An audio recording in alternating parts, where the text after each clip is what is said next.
So we had a suicide on Friday, just down the street from me. Like some guy, like, wonder why. It wasn't me. That was the real news story. It was like, no, you knew it wasn't me because the guy was driving a fancy car. Yeah. Yeah. Why would a guy choose Pickford and Sherborne? I can come up with many reasons. Maybe his ex-girlfriend. Yeah, that's what I figured there. Or ex-wife. Ex-wife, yeah.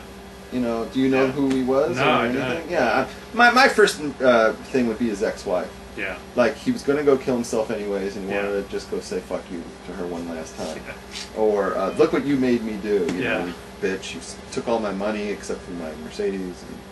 Or maybe it's his girlfriend, and he went over there to talk to her, and he caught her in bed with some guy. Maybe you. Yeah. You know, you ran back here in your bare feet. Yeah, I grabbed my camera. And what were you doing down there with your camera? What was that about? I was making a movie with his ex-wife. So, you know, I figured it's one of those two things. Either he went over to visit his girlfriend, and whatever, he got in a fight with her that precipitated him to kill himself, or he was planning to kill himself, but he wanted to go fuck you to his ex-wife. So that was my first two impressions, but there's a woman who lives right there that has a lot of explaining to do. Maybe he wanted his last meal to be a chocolate Danish from Schwartz's Bakery. Somebody said that? Yeah, Ellen. But James the Noahide wants to know, Levi being a Blues Brother fan, and Froome, you find conflict when listening to the gospel music in the films. I love a lot of this music myself and just wondered how you go about it. I love gospel music, so I listen to gospel music whenever I feel like it, except during is it 3 weeks? Yeah, during the 3 weeks, and whenever you're not allowed to listen to music. But yeah, I like gospel music. I have no compunctions hearing songs about Jesus. And I'm not actually a Blues Brothers fan, so Blues Brothers doesn't mean anything to me. Oh, really? Because I've always thought that we are the modern-day Jake and Elwood. And that's all Greek to me.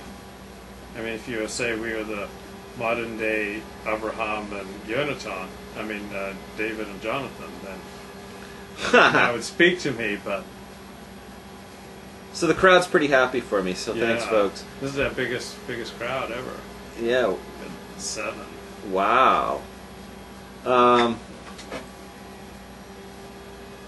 Okay, so Henry's a little bit excited about me naked, so that makes me scared. Yeah. Still don't know who that Ben Folds 5 is. Okay. Wait, we're not done. Hey, oh. Ellen asks, is my lady going to be living with you? No. She's going to be living here. She's going to be living with you, Luke, of course. Will she be touching you? No.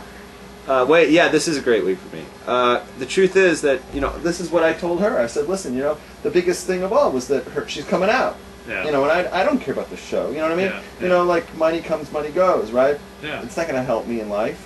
What really helps me in life is I need a woman in my life, right? And her coming out, to me, is more than all the money in the world. So, and by the way, the answer that you want to give on these things, if there's a mitzvah that you can't do, if there's a Torah restriction, the answer is all the money in the world will not separate me from my Father in the heavens. This is what it says in Pirkei Avos, as opposed to what Bilam said. We learned Bilam and Balak a couple of weeks ago. Bilam said, you know, if you filled up a house with gold, I wouldn't do it. Meaning, if you gave me more than a house full of gold, I would do it. And he has a price. It's like, you have a price. I want you to think about that. You can't put a price on these things. Is it because that if you went to the show and you touched a woman for the money, that like a few weeks later you start drinking again? Like if you like compromise, you know, you're so hardcore, you're so stark, like, you know, everything's like black and white, you know, it's like the path of Torah and then the path of the Sitra Akra. Yeah. Like, do you think like, is it like because if you like compromise with any of this stuff, it's like, boom, right downhill, right back down to the drugs and the rock and roll. No. It's not like that. It's either you know, you're doing the right thing or the wrong thing. Okay, it's not like modern Orthodox, where they try to like gray everything so you can sort of slide by. But if you started compromising your observance, so you think you start drinking again.